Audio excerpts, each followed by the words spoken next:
Wow, Epiphone. Just wow. Hello, welcome to the channel. I'm James Caldwell, and this is an Epiphone 1950s Les Paul Standard, 2023 edition. I acquired this guitar recently from Southpaw Guitar Shop. When I went down there and traded a couple of guitars, I traded two Stratocasters I had, and I came out with an American Vintage 2 Series 1961 Stratocaster, which I just posted a video about. That was really what I went down there for. But in trading two guitars, I had quite a bit of leftover store credit. So I sat on it for a couple of weeks and thought about it, and I realized I could go down and get this, and actually I didn't have to pay anything for it. My credit covered it. So why would I get this Epiphone 1950s Les Paul Standard when I already have a Gibson Les Paul Standard 1950s model that I purchased from Southpaw also back in 2021? Well, I really thought it would just be kind of a neat idea to compare them, do some A/B testing, and see, is this Epiphone good enough to replace my Gibson? Now, I'm a self-confessed guitar snob, and this is the first Epiphone I've ever owned. Over the years, I've played a couple in guitar stores, and I was never impressed with them. And I always thought they were beneath me. I know some people have that attitude, and I'm one of them. But actually, this is a really good guitar. Let's go over some of the features that this guitar has and how it's different from the Gibson. This is not going to be a deep dive going into details, but just a quick overall comparison. Well, what I do like about it is it has a nice finish. It's a very pretty guitar. The fit and finish on this one is very good. Now with Epiphone, you've really got to go down and take a close look, because some of them can be a little bit sloppy just with the finish and fretwork and so forth. This is a good one. The Gibson has an old-fashioned nitrocellulose lacquer finish, which smells like Play-Doh. Even after 2 years, when I open the case, I get a whiff of that Play-Doh smell. The Epiphone has a gloss polyurethane finish, which is attractive and durable, and scent-free. The Epiphone guitars have what they call Pro Bucker pickups, whereas the Gibson have burst Bucker pickups, and don't really know what the difference is there, but these are good pickups. They're pretty close to the Gibsons. This guitar also has CTS pots, which is a high-quality potentiometer there for your volume and tone controls. It boasts a Graphtec new bone nut up here, which is a nice feature to have. Also, the tuning machines, they are vintage style, and they say Epiphone on the back.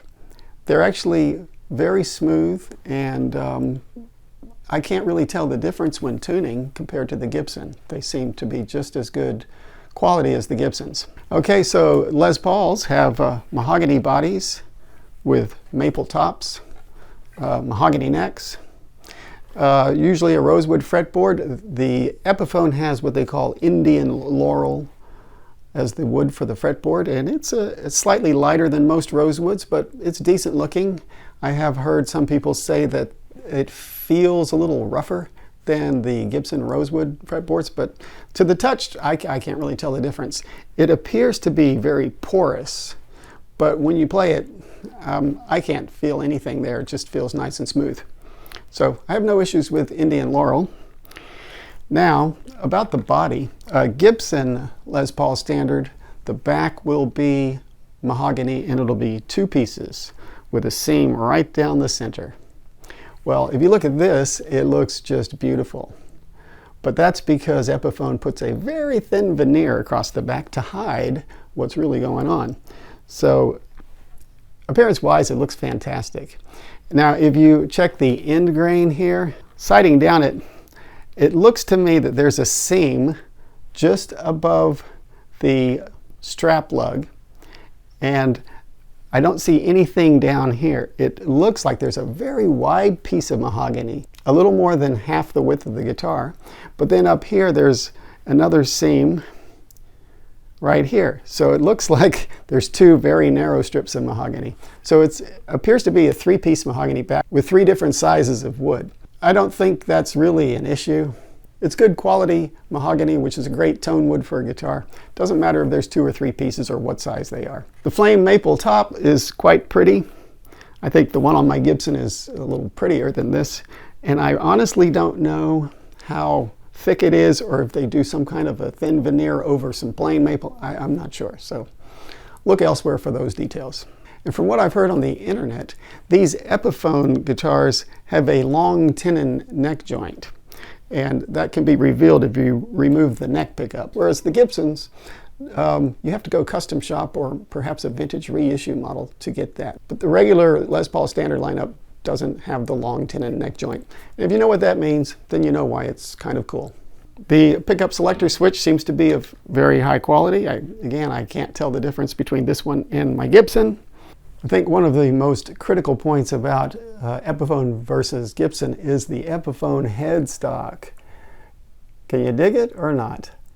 It's been a big issue for people for a long time. They just can't get over this Epiphone headstock, and they ask, why can't you just shape it like the Gibson one? I mean, Gibson owns Epiphone, so they probably have the right to do it. So you just have to learn to like the look of that headstock.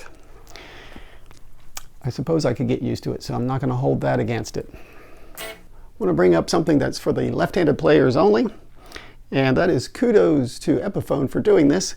They actually have the pickups wired left-handed with left-handed knobs on here. So that is to say, you rotate the knob counterclockwise to increase the volume and clockwise to decrease the volume. It's the opposite of what you would expect to do, but if you are a player who likes to work the knobs as you play, wrapping your pinky around it, you would pull up to increase volume, push forward to back off.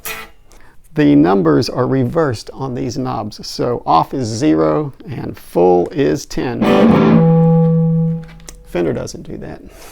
And on my Gibson Les Paul standard, the volume and tone controls are wired right-handed with right-handed knobs.